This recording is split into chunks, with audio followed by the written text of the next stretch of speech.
Muito bem. Agora, por favor, abra sua Bíblia no livro de Neemias, capítulo 1, a partir do versículo 3, nós vamos ler juntos aqui. Neemias 1, a partir do versículo 3. Neemias disse assim, ó: e disseram-me os restantes que ficaram do cativeiro lá na província estão em grande miséria e desprezo, e o muro de Jerusalém fendido e as suas portas queimadas a fogo. E sucedeu que, ouvindo eu estas palavras, assentei-me e chorei, e lamentei por alguns dias, e estive jejuando e orando perante o Deus dos céus. Para você entender o contexto disso, Neemias, ele era um judeu que, como outros judeus, estava no exílio. Jerusalém foi destruída pelos inimigos e o povo de Jerusalém levado escravo para outras nações. Porém, a situação de Neemias, embora ele também tivesse sido levado de Jerusalém cativo, a situação dele era privilegiada porque ele se tornou copeiro do rei, copeiro-chefe do rei, Artaxerxes.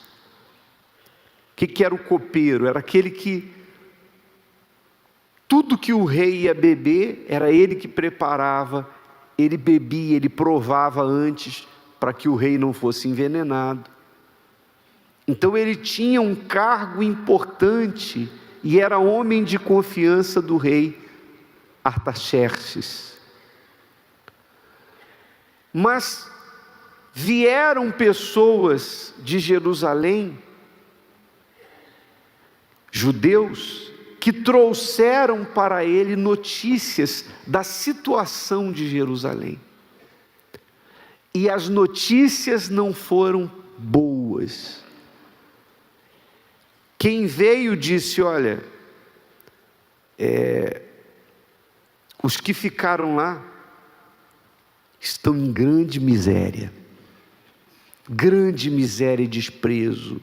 Os muros estão cheios de fendas, buracos, as portas das muralhas foram queimadas a fogo.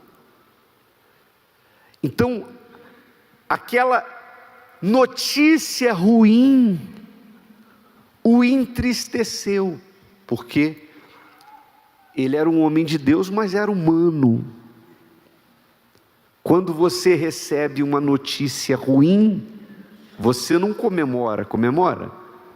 Ah, que maravilha, aconteceu isso aí de ruim. Não, você não fica alegre, feliz e comemora, não.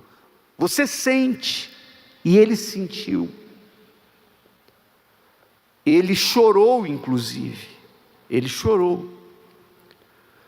Porém, olha só qual é a reação da pessoa que vive pela fé. De quem é da fé. Ele até chorou, ele até lamentou, mas está escrito aqui no final do versículo 4, depois do ponto e vírgula: e estive o quê? Jejuando e orando perante o Deus dos céus. Ou seja, a A pessoa que vive pela fé, diante de uma adversidade, ainda que ela sinta, ainda que até lamente, ainda que até chore, mas ela já busca em Deus uma solução. Ela sabe, ele sabia, Neemias sabia, que ele não ia poder mudar aquele quadro pela força do próprio braço. Humanamente falando, tentar reconstruir Jerusalém seria impossível, até porque ele sabia que os inimigos não tinham interesse em que eles se levantassem. Então, na oração de Neemias, ele demonstrou o reconhecimento, ele reconheceu que aquela situação de miséria, aquela situação de destruição que o povo de Israel viveu, que Jerusalém viveu, não era culpa de Deus. Porque alguém poderia questionar e dizer assim: poxa, mas até o próprio rei podia dizer: vocês não servem um Deus vivo, não falam que é um Deus grande, como é que vocês chegaram a essa situação? Mas Neemias, na sua oração, deixou bem claro que ele tinha consciência que aquela miséria, aquela desgraça que Jerusalém se encontrava, não era por infidelidade da parte de Deus, não foi porque Deus errou e deixou de cumprir a sua palavra, mas porque o povo se esqueceu dele. Aliás, a história de Israel, se você ler principalmente Crônicas, 1º e 2º Crônicas e os livros dos reis, 1º e 2º Reis, você vai ver que a história de Israel é uma história de altos e baixos. Ora, Israel estava dominando, lá em cima, cabeça. Ora, Israel estava sendo pisado. Tudo dependia do momento em que o povo vivia, se era de obediência ou se era de desobediência. E nessa feita, Jerusalém foi destruída.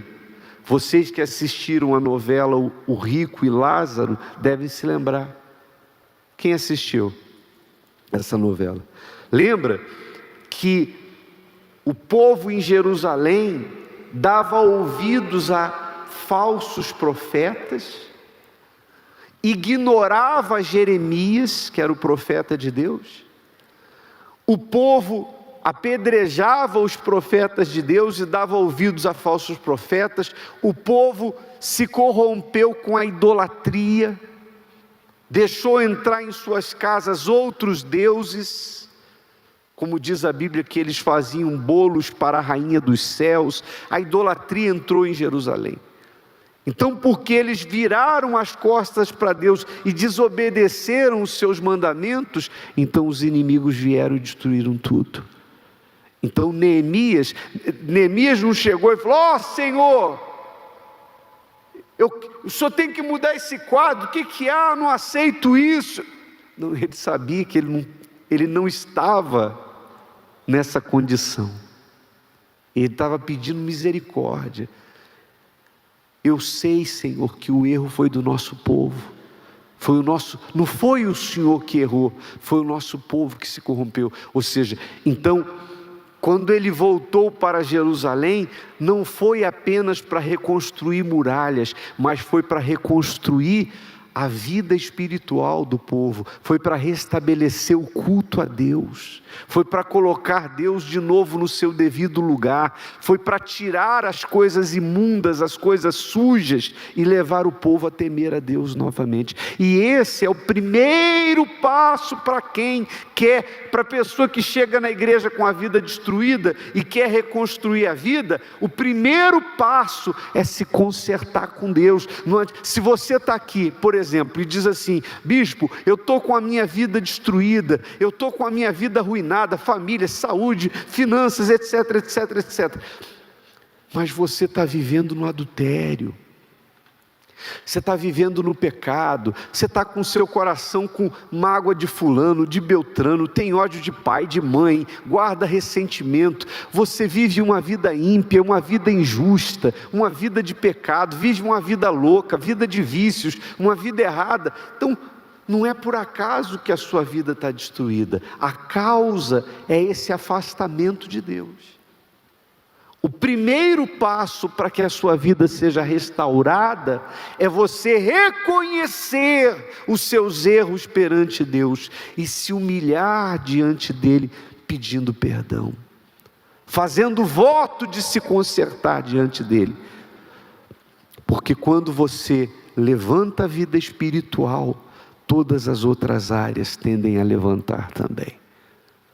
Mas se a pessoa estiver caída no pecado e não aceita se converter, e vem na igreja apenas atrás do pão e do peixe, então você vai ficar como quem coloca o carro na frente dos bois e não sai do lugar. Tem gente que vem na igreja, quer reconstrução, mas não quer reconstruir a vida espiritual, ou seja, não quer largar o pecado, não quer largar os prazeres ilícitos desse mundo, mas quer o pão e o peixe, que eram as bênçãos de Deus. Aí a vida não anda.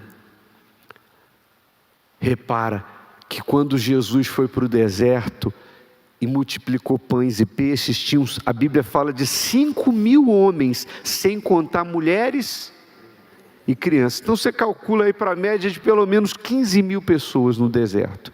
Teve pão e peixe para todo mundo e ainda sobraram 12 cestos de pedaços, cheios de pedaços de pão e peixe. 15.000 pessoas, mas no dia que Jesus já tinha morrido, ressuscitou, subiu aos céus, e algumas semanas depois, quando estavam os discípulos no cenáculo reunidos e o Espírito Santo foi derramado, quantos tinham lá? Vocês sabem quantos tinham no cenáculo? 120 pessoas, no dia de Pentecostes, que receberam o Espírito Santo. Olha só, no dia do pão e do peixe tinham quantas? Mais de 15.000 pessoas. Mas no dia que o Espírito Santo foi derramado, a igreja estava sendo arrochada, perseguida. Os cristãos estavam sendo caçados como o rato é caçado pelo gato.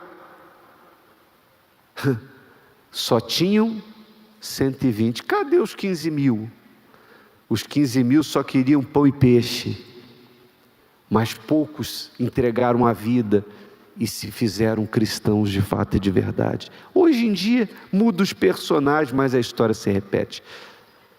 Infelizmente a maioria dos que vem na igreja só vem em busca do pão e do peixe, mas poucas pessoas aceitam ter um compromisso de vida com Deus.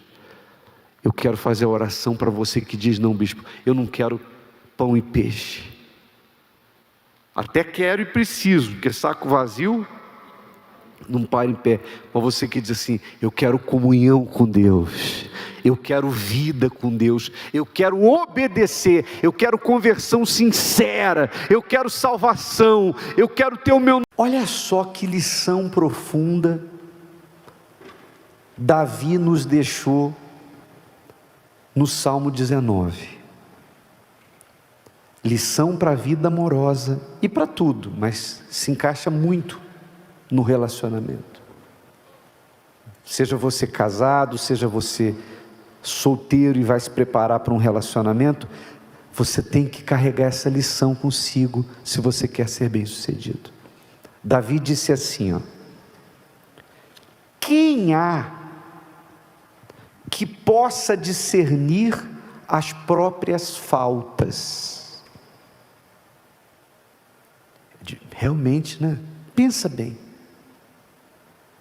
Encontrar uma pessoa capaz de enxergar os próprios erros é fácil? Você ser capaz, ele fala, quem há que possa discernir as próprias faltas? Ou seja, quem há que possa enxergar seus próprios erros? Davi sabia que isso não era fácil. Porque a tendência do ser humano, normalmente a tendência das pessoas, está em enxergar os erros das outras. Isso faz parte da nossa natureza. Ver os erros dos outros e não ver os próprios erros. Aí ele faz uma oração dizendo assim: absolve-me das que me são ocultas. Em outras palavras, é como se Davi dissesse assim: eu tenho certeza que eu erro e nem sei que errei. Eu não enxergo todos os meus erros. Mas mesmo pelos erros que eu nem sei que cometo, me absolve, Senhor, me perdoa dos erros que me são ocultos. É provável que nesse período de campanha, gente, que a gente vive a Fogueira Santa, as reuniões sejam um pouquinho mais demoradas, mas está embutido dentro do nosso sacrifício de fazer mais para Deus, amém? Voltando agora para a mensagem. Então ele pediu perdão a Deus daquilo que ele pensou: eu erro e nem sei. E ele continua a oração inteligentemente, fazendo um pedido que a gente tem que fazer constantemente. Também da soberba guarda o teu servo, que ela não me domine. Então serei irrepreensível e ficarei livre de grande transgressão. Transgressão é pecado, é a desobediência à lei de Deus. Quando ele se refere à soberba, ele chama a soberba de grande transgressão. Soberba, orgulho. O orgulho era visto por Davi como um grande pecado. Na verdade, o orgulho nada mais é do que o pai de todos os pecados, o gerador de todos os pecados. E Davi sabia do perigo disso. Então, nós temos que nos guardar todos os dias da soberba, do orgulho, da pedância, da altivez que faz com que a pessoa olhe para as outras de cima para baixo como se ela fosse melhor. O orgulhoso, ele nunca assume os seus erros, e por isso é difícil conviver com ele. É complicado conviver com uma pessoa orgulhosa, porque ela só vê os erros da outra. E aí, ela está sempre culpando. Isso já desde o princípio. Quando aconteceu a primeira desgraça, que foi a desobediência de Adão e Eva a Deus, quando Deus veio e falou com Adão, falou assim: por que você comeu do fruto da árvore que eu disse para não comer? Ele poderia dizer: porque eu fui um burro, Senhor, eu fui falho. Mas ele falou assim: a mulher que me deu. Ainda colocou a culpa em Deus, né? A mulher que tu me deste. Ele colocou a culpa nela e de tabela em Deus, porque ele não falou assim a mulher, ele disse a mulher que tu me deste. Aí, ô Eva, por que você comeu e deu para o teu marido? A serpente que me enganou. Não foi? E se a serpente falasse, Deus perguntasse, ela ia colocar a culpa em alguém. Ou quem fez o fruto foi o Senhor. Então o orgulho não deixa a pessoa enxergar os seus próprios erros. Ele na verdade cega a pessoa para os erros dela. Pode guardar isso, o orgulho cega para os próprios erros e faz enxergar somente o erro dos outros. Que é onde é o grande erro. Porque se nós olharmos para nosso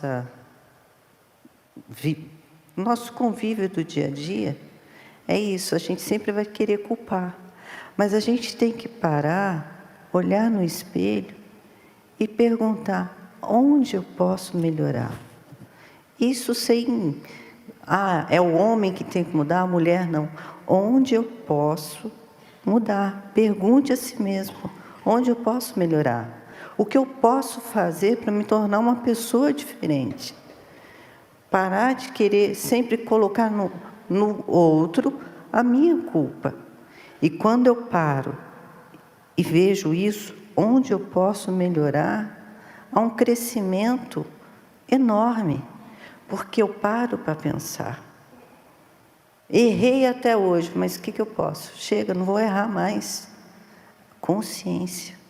Isso faz você ser humilde diante de quem? Diante de Deus. Porque todos nós aqui estamos buscando em Deus ter um relacionamento sério com Deus em primeiro lugar, depois com a outra pessoa. E fazendo isso, eu vou melhorando, em primeiro lugar com Deus e depois com o meu próximo. Se eu já estou casada com meu marido, o que eu posso melhorar para agradar o Deus? E nisso eu vou receber, não vou ficar assim, não. Ele vai mudar, eu vou mudar para ele, mas ele já mudou? Não, eu não vou estar preocupada se ele mudou ou não. Eu vou fazer a minha parte. E Deus, vendo isso, vai tocar nele. Eu não vou ficar me preocupando com o lado dele, eu vou ficar preocupada com o meu. O que eu posso melhorar? Né? Até porque tem como você controlar a outra pessoa? Decidir pela outra pessoa? Então, se eu quiser que ela controlar os erros dela, quem tem que mudar é ela. Eu só tenho o poder de mudar a mim mesmo. Então, o melhor caminho para começar a transformar a relação é eu procurar ver onde é que eu estou errando. Se eu começar a mudar, tudo ao meu redor muda também. Isso em todo tipo de relacionamento, e principalmente na vida a dois. Mas você sabe que o orgulhoso, ele às vezes, ele fica tão cego que até quando ele vai procurar ajuda, ele procura. Quando eu falo de procurar ajuda, por exemplo, vamos falar com um pastor, vamos falar com um bispo, vamos falar com um conselheiro do amor lá, quinta-feira que vem, tem atendimento. Então, às vezes, o casal aceita quando um propõe, sabe de uma coisa, vamos lá falar com eles. Para você ouvir, que eles vão falar de você. Na verdade, é isso aí. Aceita-se vir e a pessoa fica torcendo. Eu vou lá, tomara que o bispo jogue na cara dela que ela está errada. Que é ele falando. Quer dizer... Já que não me ouve, vai ouvir quem está me orientando. Até para buscar ajuda, ela é orgulhosa. Então... se olhe no espelho. É relaxante, na verdade, fazer o que Adão fez. A mulher que tu me deste me deu. E Eva também fez. A serpente me enganou. É relaxante colocar culpa em alguém. O difícil é você dizer: eu tenho erros, eu tenho falhas. Jesus também ensinou isso quando ele disse: antes de tirar o cisco do olho do teu irmão, vai tirar a trave que tem no teu. Deus é humilde, o diabo é orgulhoso. Onde há Deus, há humildade. Onde há o diabo, há pedância. Peito de pombo. Tem gente que anda assim, sabe? Achando que é o último biscoito do pacote. E normalmente o último biscoito do pacote ou está velho ou está todo quebrado. Sim ou não? Mas tem gente que anda assim, aquela impedância. Eu lembro que uma vez nós fomos subir no altar numa igreja muitos anos atrás para começar o culto, e tinha uma senhora pela primeira vez com uma criancinha, uma senhora muito simples. Ela chegou: pastor, eu estou aqui primeira vez, pode sentar onde? Nós falamos: senhora, em qualquer lugar, está aí, ó. Onde a senhora tiver lugar, senta, a senhora... Mas eu fui ali, a senhora falou que pobre era do outro lado. Eu falei: eu não acredito nisso. Dentro da igreja, meu Deus do céu. Você já viu a história do príncipe que não foi reverenciado pelo mendigo? O príncipe vinha com a sua carruagem comitiva, ele estava num cavalo, naquele alazão, todo, sabe? E a comitiva dele passando pela estrada, e tinha um mendigo com a caveira na mão, o crânio de uma caveira. E aí o príncipe viu que ele permaneceu sentado, parado. Ele chegou perto, parou o cavalo e disse assim: você não sabe quem eu sou? Não vai se curvar diante de mim? E o homem olhava para ele, olhava para a caveira, olhava para ele, olhava para a caveira, e permanecia calado. E o príncipe falou: você não... Rapaz, eu vou falar quantas vezes, você não sabe quem eu sou? Não vai se curvar diante de mim? E o homem olhava para ele, olhava para a caveira, olhava para ele, olhava para a caveira. E ele falou: por que você olha tanto para mim, para essa caveira? Porque eu estou tentando descobrir se esse crânio era de um príncipe ou era de um mendigo, como eu. Porque é assim, minha amiga, meu amigo. Quando passa, acabou. Todos nós seremos iguais. Você não é melhor do que a pessoa amada não é melhor do que você. Não é porque eu sou homem e ela é submissa a mim que eu vou pisar nela. E ela também. O amor egoísta, né? Exatamente. Você tem que só me agradar, acabou. Não existe isso. Você tem que me fazer feliz. Não existe. É aquilo, o que eu posso melhorar para o Adilson. Eu a sirvo